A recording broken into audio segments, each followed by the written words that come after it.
오늘 성경 말씀은 요한복음 21장입니다. 요한복음 21장 15절 말씀부터 18절까지 말씀을 보도록 하겠습니다. 요한복음 21장 15절에서 18절까지 말씀입니다. 우리 한 목소리로 15절 말씀부터 함께 읽겠습니다.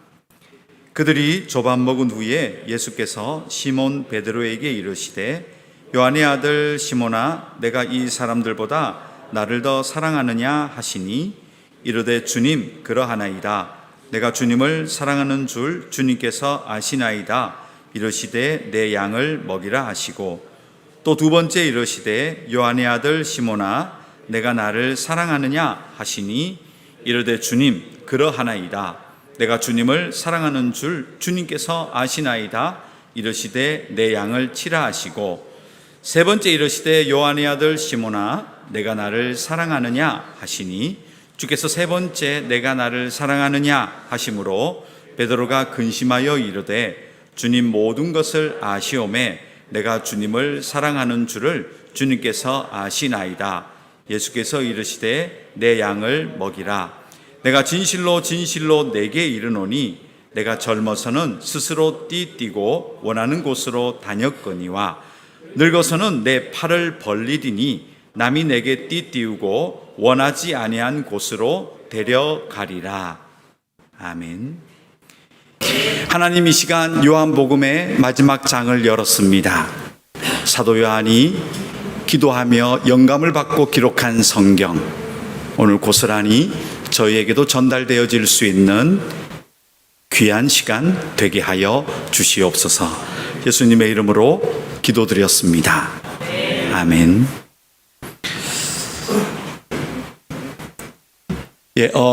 요한복음 이제 마지막 장이 되었습니다.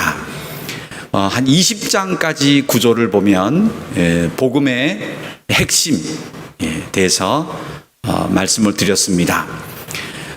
여러분 얼마나 기억하십니까? 계속 제가 말씀으로 또 함께 나누어야 되겠지만 그 예수님의 이 땅에 오심은 굉장히 놀라운 은혜와 또 능력과 또 하나님 나라의 것들이 바로 이 세상에 주어졌다는 것 굉장히 중요합니다. 그래서 우리가 이 땅에서 믿음 생활하면서 누리고 있는 것들이 어찌 보면 이미 하나님 나라에 있는 것들, 그런 것들이 예수를 통하여 우리에게 다 오게 된 것입니다. 요한복음은 20장까지 바로 그 복음에 대한 이야기들을 나누고요. 21장은 사도 요한의 의도로 보여집니다. 그 의도는 무엇인가 하면 그 예수님의 구원을 가장 잘 이해하고 또 그렇게 세상 속에서 어떻게 적용할 것인가를 보여주는 사건과 인물로 보여집니다. 그것은 바로 여러분이 너무너무 잘 아시는 베드로의 이야기입니다. 내 양을 먹이라. 세 번의 이 예수님의 물으심과 베드로의 대답. 초신자가 아니라면 여러분들이 몇 번 이미 다 알고 계신, 오늘 본문만 보아도 목사가 무슨 얘기 할 줄 안다, 이렇게 여러분이 나오셔도 이 얘기 가지고 이야기할 수 있을 정도로 많이 본 성경입니다. 그런데 과연 이것이 여러분이 알고 계신 만큼의 그런 어떤 별개의 이야기일까 생각해 보면 조금 더 깊은 의미가 있지 않을까 생각을 해서 오늘 이것을 요한복음 전체와 또 좀 연결해서 오늘 이 말씀을 보도록 하겠습니다. 의도는 하나죠. 예수님의 이 복음을 삶에 가장 잘 적용했고, 그리고 예수님이 그 다음 원하시죠? 그것을 세상 가운데 선포하게 되는 것, 가르치게 되는 것, 그런 어떤 기능을 제자들에게 원하셨는데 그 대표적인 예가 바로 베드로라는 겁니다. 그래서 이 요한복음은 베드로에 대한 이야기를 할 때 19절 말씀에 이런 말씀이 있습니다. 보시면 볼까요? 이 말씀을 하심은 베드로가 어떠한 죽음으로 하나님께 영광을 돌릴 것을 가르치심이로라. 이 말씀을 하시고 베드로에게 이르시되 나를 따르라 하시니 라고 되어 있죠. 근데 예수님이 이 베드로가 어떻게 죽을 건지에 대해서 얘기하지 않으셨어요. 그렇죠? 죽음에 대해서 얘기하지 않았습니다. 베드로. 그런데 요한은 베드로의 죽음 이야기를 꺼내요. 왜 그럴까요? 요한이 성경의 마지막을 적잖아요. 그럼 그때 이미 베드로는 어떤 모습인지 모르겠지만 돌아가신 것 같습니다. 요한은 굉장히 가까웠던 이 베드로의 죽음을 직접 목격했거나 들었거나 아무튼 베드로가 복음 신앙 생활을 하다가 돌아가신 것 같아요. 그래서 이 사도 요한이 베드로의 삶을 죽음을 보면서 베드로가 바로 이 예수의 복음에 정확하게 적용된 자이다, 얘다. 그렇게 보여주는 것 같습니다. 근데 죽음도 보통 죽음이 아니에요. 그 베드로의 죽음은 어찌 보면 성공한 죽음이에요. 성경을 계속 보시면요. 베드로의 죽음으로 하나님께 영광을 돌려드렸다라는 기록이 있죠. 어떤 형태로든지 베드로가 뭐 십자가에 거꾸로 죽었는지 전승이지 성경은 아닙니다. 혹은 뭐 예수님처럼 죽었는지 뭐 과로사를 하셨는지 뭐 실족사를 하셨는지 모릅니다. 그러나 분명한 것은 베드로가 죽음으로 말미암아 하나님의 영광이 드러났다. 이걸 볼 수가 있죠. 이거 어떻게 유추해 볼 수 있냐면 성경에 그런 인물들이 또 나오죠. 대표적인 인물이 누구죠? 스데반. 스데반은 어떻게 돌아가셨습니까? 죽는 순간까지도 평안해 보여요. 보통 같으면 뭐 악을 쓰고 자기가 뭐 억울하다, 뭐 너 두고 봐, 뭐 이렇게 할 수도 있는데 저들의 죄를 저들에게 돌리지 말아 달라고 죽음의 마지막 순간까지 그런 말에는 표정이나 어떤 삶에 그의 어떤 하나님의 영광이 드러나 보이고요. 실제로 어떤 열매가 있죠? 사도 바울이 보면서 뭐 마땅히 죽어야 될 사람 맞아 했지만 아마 그의 이 죽음의 모습들을 또 보고 또 듣기도 해요. 스데반이 뭐라고 하냐면 예수님이 하나님 보좌에서 벌떡 일으셔가지고 나를 지금 맞이하고 계시다. 그렇게 얘기하거든요. 근데 그런 것들이 사도 바울에게도 영향을 미쳤을 거라고 생각이 되어집니다.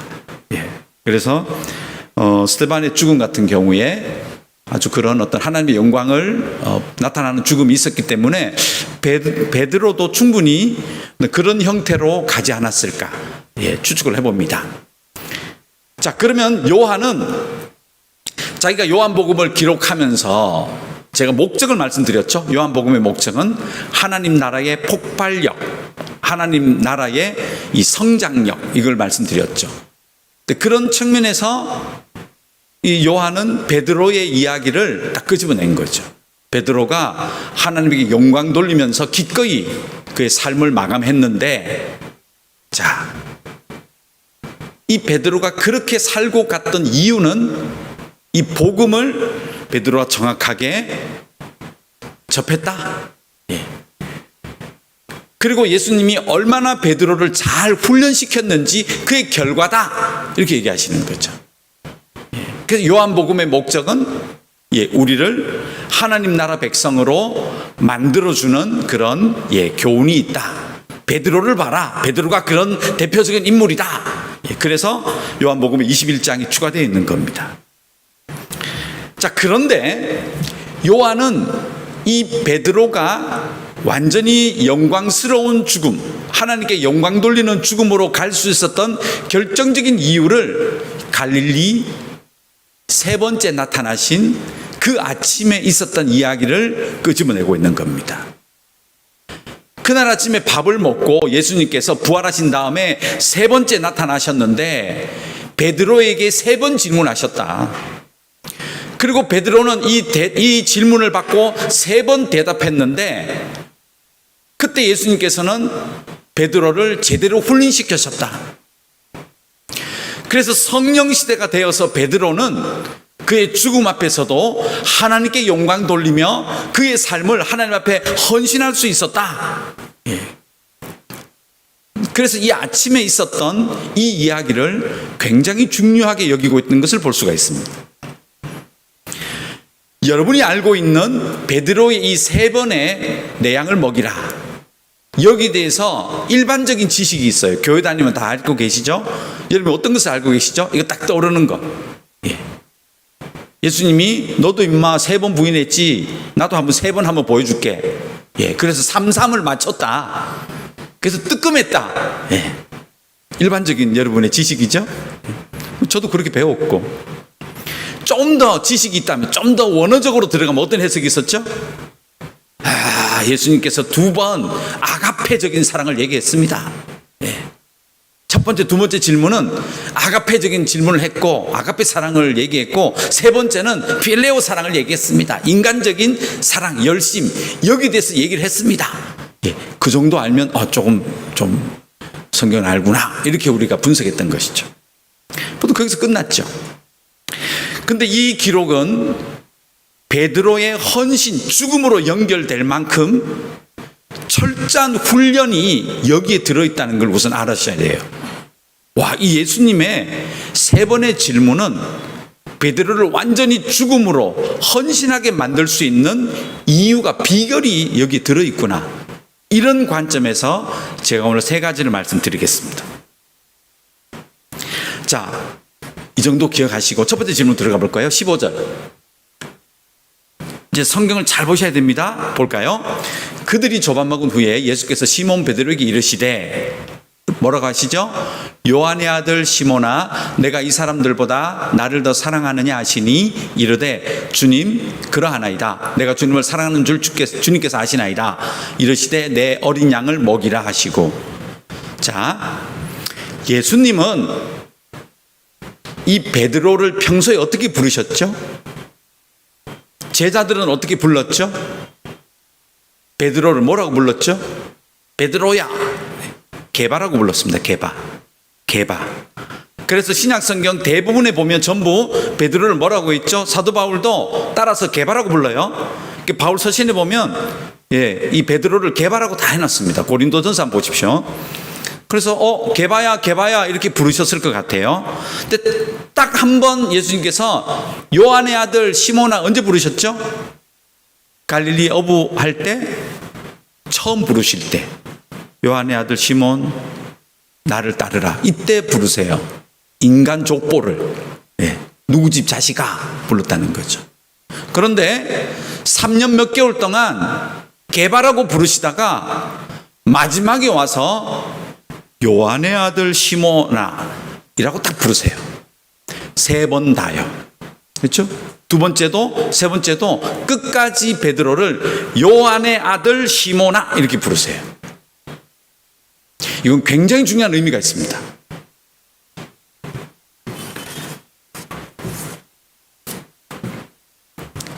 로마서 5장 12절을 한번 볼까요? 자, 한번 읽어볼까요?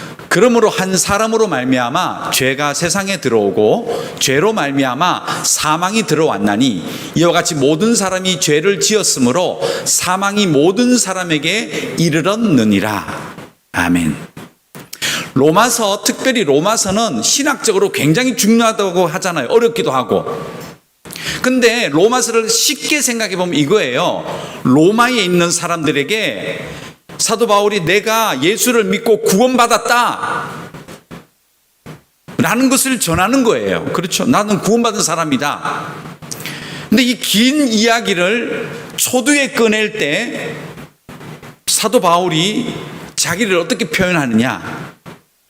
나는 예수 만나기 전에 굉장히 똑똑한 줄 알았다.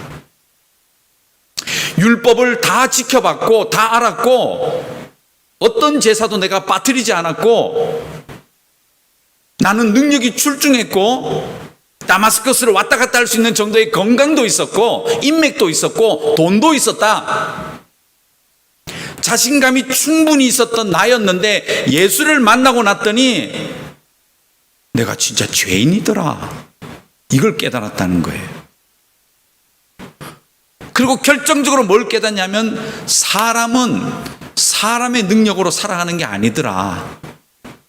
모든 사람이 죄를 범하였음에 하나님의 영광에 이르지 못하고, 모든 사람이 죄를 지었음에 사망이 모든 사람에게 이르렀더리라. 나는 죄인이더라. 이제 예수를 만났더니 젊은 목회자 디모데후서 전서 1장 15절 같이 읽어볼까요? 미쁘다 모든 사람이 받을 만한 이 말이여, 그리스도 예수께서 죄인을 구원하시려고 세상에 임하셨다 하였도다. 죄인 중에 내가 괴순이라. 디모데가 누굽니까? 앞으로 목회 일을, 선교 일을 감당해야 될 지도자잖아요.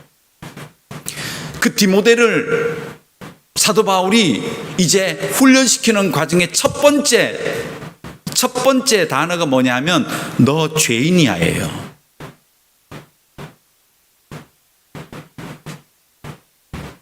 예수님께서 의도적으로 이제 베드로에게 너는 누구라는 거죠? 사람의 아들, 죄인 중에 죄인이다 라는 것을 인식시켜 줍니다. 하나님의 구원은 여러분과 저에게 임했을 때 처음으로 보이는 게 뭐냐면 나는 죄인입니다예요. 모든 제자적인 삶의 시작은 자기가 죽을 수밖에 없던 죄인임을 깨닫고 고백하는 것입니다. 그날 아침에 밥을 먹고 이제 친숙할 대로 친숙해서 개바야 주님 이렇게 대화하는 사이인데, 이날 아침은 요한의 아들 시몬아, 예수님은 자기 엄마도 여자의 후손에서 사탄을 멸할 하나님 나라의 메시아가 온다는 것, 자기 엄마를 뭐라고 부르죠? 여자여 귀나이라고 불렀잖아요. 제가 설교해 드렸고요. 그런 관점으로 봤을 때 예수님의 호칭에는 다분히 의도적이라는 거죠. 너는 죄인이야. 좀 더 나아가요. 다시 오늘 15절 보십시오. 첫 번째 질문에만 있는 게 있어요, 여러분. 물음이 세 가지가 달라요. 예수님이 세 가지 질문하시는데요, 똑같지가 않아요. 발견하셨나요? 다시 보세요. 뭐라고 되어 있죠? 요한의 아들 시몬아, 네가 이 사람들보다 나를 더 사랑하느냐라고 묻죠. 한번 둘러보라는 거예요, 베드로에게. 둘러봤더니 누가 있었습니까? 그 자리에 7명의 제자가 있었다 그랬잖아요. 어떤 사람이 있었나요? 예수의 옆구리를 만져본 거 없어요. 성경 잘 그런 거 안 나옵니다. 디두모, 쌍둥이, 도마 있었잖아요.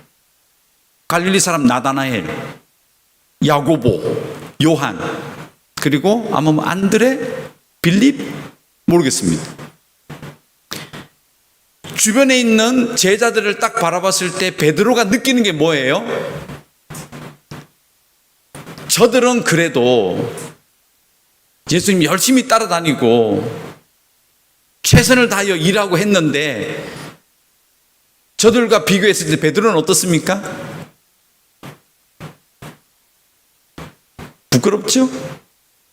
요한복음 18장 25절. 자, 무슨 일이 있었죠? 볼까요? 시몬 베드로가 서서 불을 쬐더니 사람들이 묻되 너도 그 제자 중 하나가 아니냐? 베드로가 부인하여 이르되 나는 아니라 하니 대제사장의 종 하나는 베드로에게 귀를 잘린 사람의 친척이라 이르되 내가 그 사람과 함께 동산에 있는 것을 내가 보지 아니하느냐? 이에 베드로가 또 부인하니 곧 닭이 울더라. 누가복음 22장 61절 62절 같이 읽어볼까요? 주께서 돌이켜 베드로를 보시니 베드로가 주의 말씀 곧 오늘 닭 울기 전에 내가 3번 나를 부인하리라 하심이 생각나서 밖에 나가서 심히 통곡하니라. 누가가 누굽니까? 누가는 제자가 아니에요. 이방인이에요.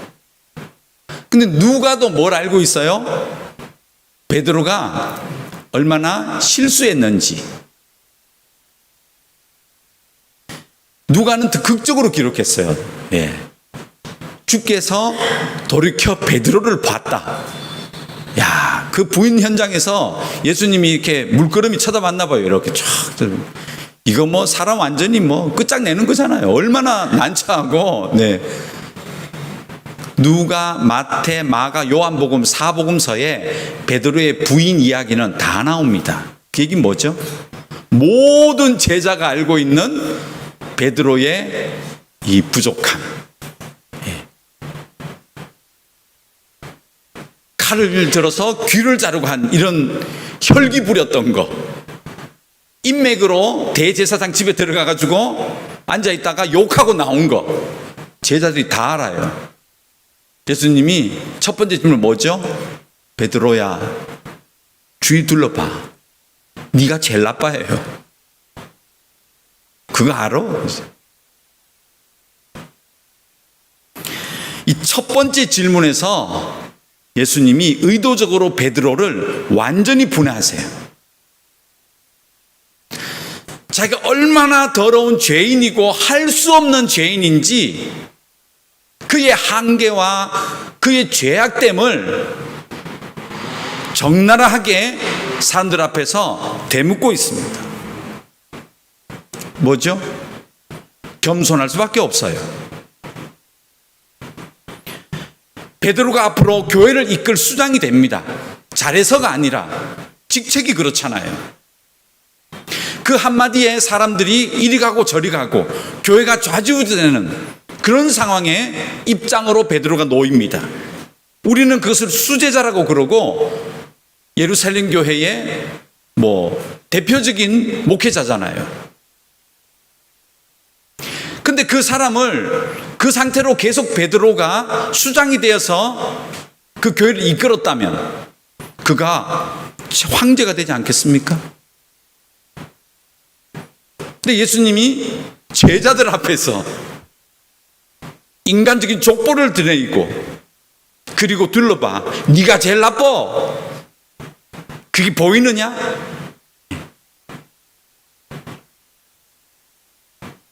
하나님이 쓰시는 사람은 자기가 죄인됨을 정확하게 보는 사람입니다. 내가 가장 부족해, 내가 제일 나빠라고 하는 그 겸손이 어디서 나왔느냐? 예수님 앞에서 나온다는 거예요. 그래서 교회나 선교사나 또 제자나 여러분의 삶 속에서 잘하는 사람을 하나님이 쓰는 것이 아니고요, 자기가 죄인됨을 늘 바라보면서 겸손하게 자기의 죄악된 부분을 바라보는 사람이 하나님이 쓰시는 사람이 될 수밖에 없다는 걸 보여준다는 거예요. 아마 이 첫 질문에 베드로는 굉장히 창피했을 겁니다. 왜냐하면 주위를 둘러보면서 이 사람들을 봐. 이미 자기가 한 거 다 안다는 거예요.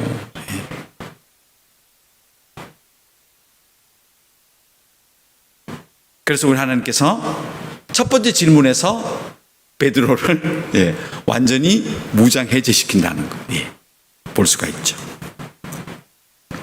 그리고 두 번째입니다. 두 번째 질문 또 볼까요? 16절. 같이 읽죠. 또 두 번째 이르시되 요한의 아들 시몬아 내가 나를 사랑하느냐 하시니. 이거 없잖아요. 이제 주변이 없잖아요. 그렇죠? 두 번째는 이제 어떤 단계로 들어가요? 네가 제일 죄인이야. 자, 그 상태에서 나를 따라, 나를 쳐다봐야 돼. 이제 시선을 이제 예수님께로 독대하게 만드세요.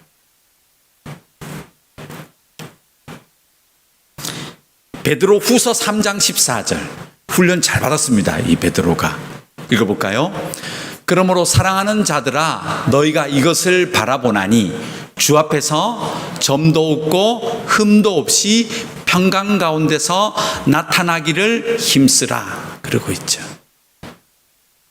베드로가 권면하는 거예요. 하나님의 백성들에게.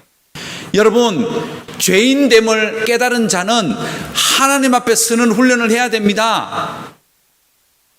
우리가 죄인됨을 깨닫고 구원받은 자는 그 다음부터 하나님 앞에 1대1로 서는 그러한 삶이 시작됩니다. 그 얘기하거든요. 지금 보십시오. 그렇죠? 사랑하는 자들아 너가 이것을 바라보나니 주 앞에서 점도 없고 흠도 없이 평강 가운데서 나타나기를 힘쓰라 그랬죠. 자기가 경험한 거죠. 그 두 번째 질문은 베드로를 예수님 앞에 1대1의 관계로 세워나가세요. 그리고 내 앞에 섰을 때 네가 무엇이 부족한지 최선을 다하여 힘써서 노력해서 하나님 앞에 흠도 없고 점도 없는 성결한 삶을 살려고 나 앞에 노력해라. 이걸 두 번째 물으세요. 훈련을 잘 받았어요, 베드로. 그래서 이후에 베드로가 쓴 성경에 보면 이게 이렇게 묻어 나온다니까요. 베드로가 다른 교회들에게 편지 보낼 때 이제 우리가 죄인으로서 이제 하나님의 권속이 되었습니다. 우리는 왕 같은 제사장입니다. 다 이 얘기에서 나온 거예요. 그리고 우리가 하나님 앞에 점도 없고 흠도 없이 하나님 앞에 거룩한 삶을 살려고 애써야 됩니다. 이렇게 주장했던 것은 이 두 번째 질문에서 베드로가 예수님 앞에 강하게 이 요구를 받게 됩니다. 그래서 예수님은 첫 번째와 두 번째 단어를 하나님과의 수직적인 관계를 의미하는 아가페를 쓰는 겁니다. 네가 내 앞에 죄인임을 깨닫느냐? 네가 내 앞에 애쓰기를 바란다. 그래서 이 두 가지 질문으로 베드로의 이 고백을 이끌어내시는 거죠. 자, 세 번째입니다. 17절에 가보면요, 세 번째 또 이러십니다. 읽어볼까요? 세 번째 이러시되 요한의 아들 시몬아 내가 나를 사랑하느냐 하시니 주께서 세 번째 내가 나를 사랑하느냐 하심으로 베드로가 근심하여 이르되 주님 모든 것을 아시오매 내가 주님을 사랑하는 줄을 주님께서 아시나이다. 예수께서 이르시되 내 양을 먹이라. 이 세 번째 질문은 드디어 원어적으로 보면 필레오예요. 인간적인 열심을 얘기해요. 첫 번째, 두 번째 질문에서 예수님을 하나님 앞에 수직적으로 거룩하게 세워나가시죠. 근데 세 번째 질문에서 예수님이 베드로의 삶을 건드리세요. 이 세 번째 질문을 받고서는 베드로가 뭘 하죠? 근심을 해요. 근데 이것이 원어에서는요, 근심이라기보다는 슬퍼함이에요. 슬퍼한다, 애통한다는 거예요. 왜 베드로가 세 번째 질문을 받고 애통하고 슬퍼했을까요? 이 경험은 언제 했죠? 닭이 세 번째 울었을 때 주의 말씀이 기억나서 심히 통곡하니라, 슬퍼하니라. 회개했다는 내용이잖아요. 말씀이 생각나서. 근데 뭘 회개했을까요? 아, 나는 부족한 인간이구나. 주님을 따라가기에는 턱없이 부족하구나. 내가 아무리 자신만만하게 나를 포장하고 내가 할 수 있습니다, 내 의지를 비췄지만 결국은 인간은 약하구나, 부족하구나. 그걸 깨닫잖아요. 똑같이 깨달아요. 이 시간에 세 번째 질문에. 그러면서 하나님 앞에, 예수님 앞에 뭐가 고백되지죠? 주님께서 나의 부족함을 다 아시는 분이시군요 라고 고백합니다. 주님 모든 것을 아시오매 그랬죠.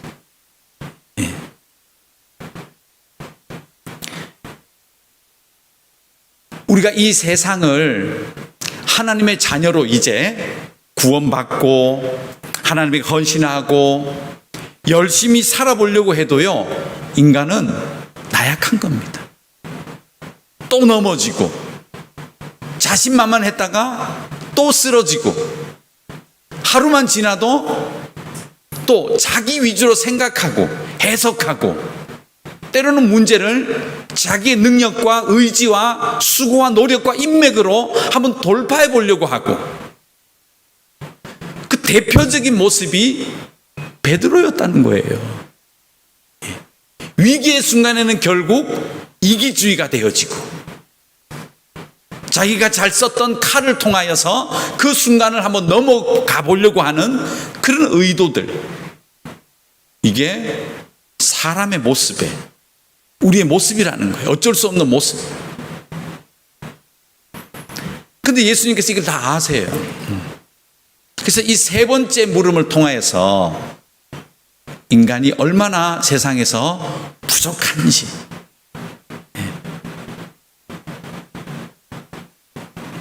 다 깨닫게 하시는 겁니다. 그러므로 베드로는 더 이상 이제 자기의 지식과 자기를 개발해서 신앙적으로 어떤 성과를 내고 잘 살아보려고 하지 않는 그런 상태로 완전히 예수님께서 젊은이들 말로 보내버리세요. 완전히 이 세 번으로 베드로를 산산조각 내세요. 만신창이로 지금 만들고 있습니다. 이 구절을 보십시오. 지금 완전히 분해하고 계시죠? 뭘 분해하시죠? 자신감, 자기의 의지, 자기 지식, 자기의 수고, 철저히 내려놓게 하는 과정을 지금 지나고 있습니다.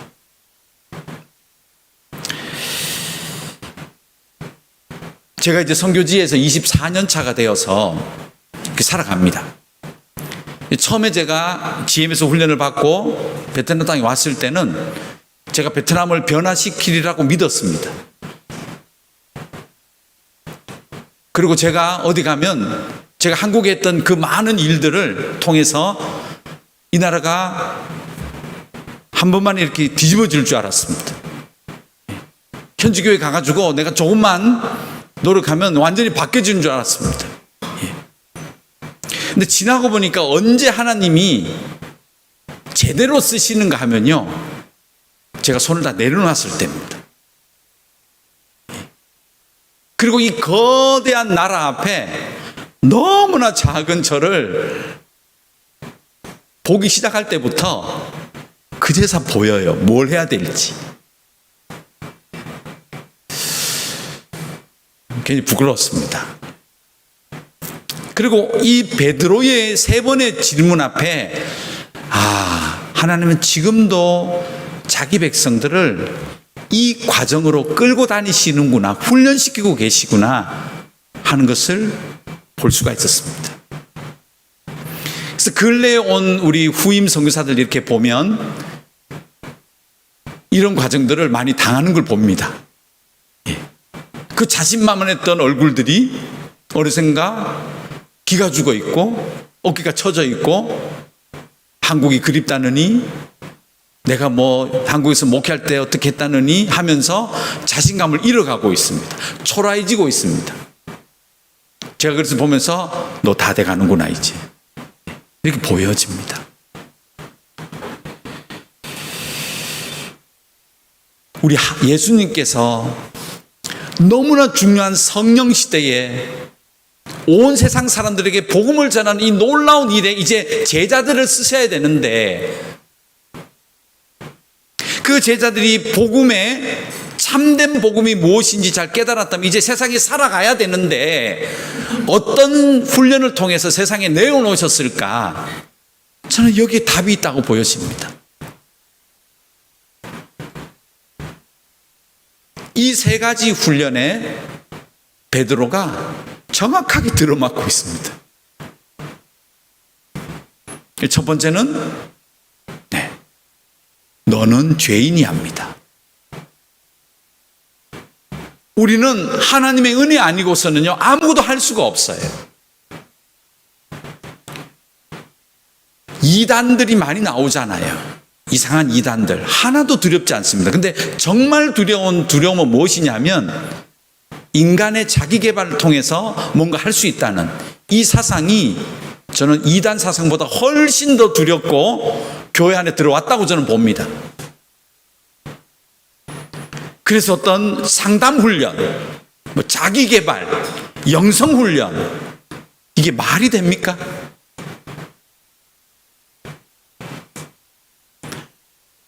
자기 속에 있는 것들을 쓴뿌리를 제거해서 뭘 키워주고 그게 가능합니까? 사람을 넘어뜨린 가장 큰 사탄의 전략이 하나가 첫 번째였어요. 자기 개발이었습니다. 너 속에 있는 위대성을 발견해봐라. 그게 하나님하고 비슷해진다. 이게 역사적으로 영지주의를 타고 지금까지 내려온 거 아닙니까? 그래서 한국에 너무 많은 책들과 프로그램 세미나들이 보면요, 자세히 들여다보면요, 우리의 죄성을 인정하고 복음의 순수성을 깨닫고 말씀 속에 있는 보화 같은 하나님 나라의 것들을 발견해 줬으면 좋겠는데, 뭔가 스킬을, 인간적인 것들을 개발하고 말하는 기술, 뭐 상담, 뭐 어떤 쓴뿌리를 어떤 제기해 줄 수 있는 방법, 이게 됩니까? 그 자기개발서 이런 책들이 베스트셀러 돼가지고 판매하고 있고, 쓰레기 같은 책이 너무 많습니다.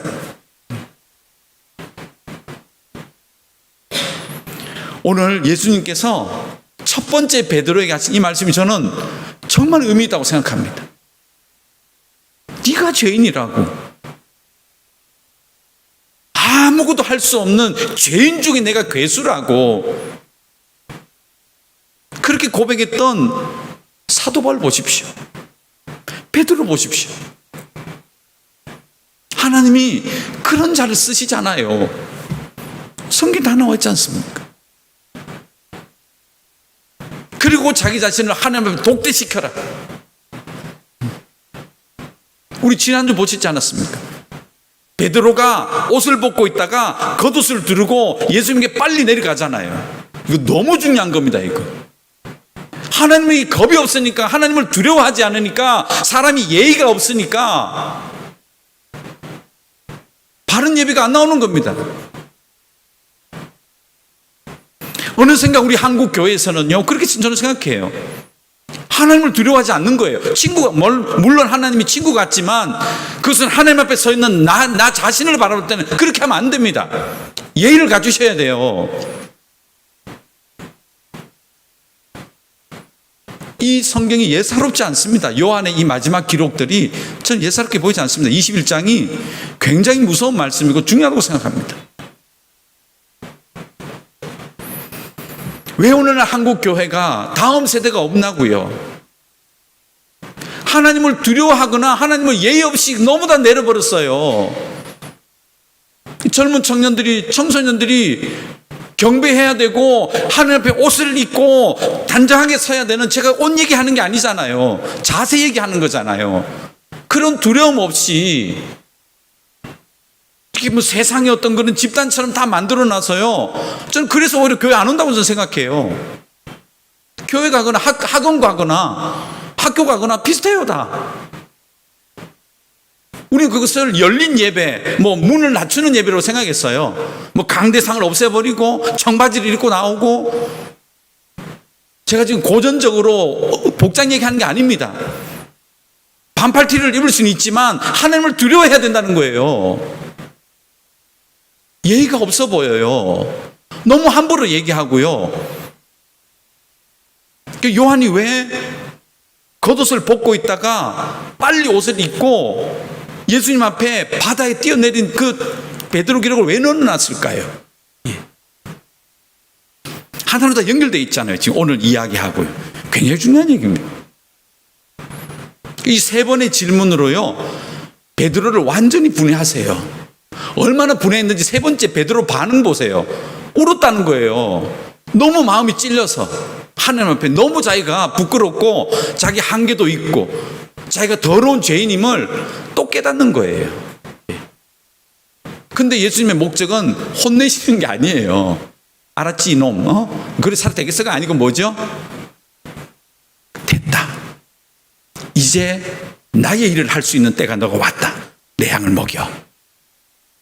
예수님의 부르심의 포인트가 여기에 있는 겁니다. 내가 뭘 준비를 해서 기능을 가지고 재산을 가지고 학위를 가지고 어떤 제도를 만들어서 이제 쓸 수 있다가 아니고요, 철저하게 주님 앞에 낮아진 자, 눈물 흘리며 자기 한계를 본 자, 겉옷을 두르고 예수 앞에 예의를 갖추고 서 있는 자, 그때부터 예수님이 명령 주시는 거예요. 내 양을 먹이라. 됐다. 너는 나의 일을 할 수 있는 때가 온 것이야. 내 양을 먹여. 내 양을 먹여. 내 양을 먹여. 여러분, 제가 지금 여러분을 혼내는 게 아닙니다. 여러분 어떤 뭘 지적하는 게 아닙니다. 누가 하나님께 쓰임 받느냐를 말씀드리는 겁니다. 저 또한 마찬가지죠.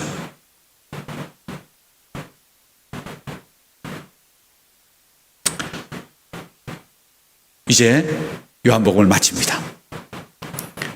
이 마지막 장에 와서 이 복음이 어떻게 폭발력을 가지고 영향을 가지고 세상 속으로 나갈 수 있게 하냐는 것은 베드로의 모습을 보면서 너무 많은 것을 느끼게 됩니다. 이 이야기는 제가 설교 한 편으로 다 할 수 없을 정도로 심오한 진리가 들어있고 언젠가 제가 정리해드리겠지만 이 이후에 나오는 하나님이 쓰신 많은 인물들 이 패턴으로 다 가 있습니다. 한번 보십시오. 예. 결코 사도 바울이 위대성을 쓴 게 아닙니다. 그렇죠? 고린도후서를 우리 읽었잖아요. 완전 엉망이잖아요. 예. 그런데 어떻게 사도 바울이 쓰였을까? 저는 그가 예수님 앞에 예의가 있다고 생각합니다. 그리고 항상 나는 죄인이었음을 고백하며 살았습니다. 그리고 울었습니다. 슬퍼했습니다. 부족함을 고백했습니다.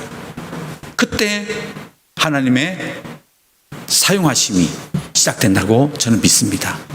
사랑하는 성도 여러분, 저 또한 마찬가지입니다. 여러분은 사업을 하시고 직장을 다니시고 또 사역을 하고 계시겠지만 마찬가지입니다. 우리 하나님께서 사용하시기를 원하는 그릇. 오늘 이 베드로의 세 번의 질문에 여러분을 대입하십시오. 지금 예수님이 여러분에게 묻고 있습니다. 네가 죄인인 거 아느냐? 그리고 얼마나 내 앞에 1대1로 독대하면서 예의를 갖추려고 겉옷을 두르고 바다에 뛰어내린 적이 있느냐? 한번 돌아보십시오. 그리고 내가 인간의 나약함을 다 알고 있다. 고백해라. 죄를 회개해라. 감추려고 하지 마라.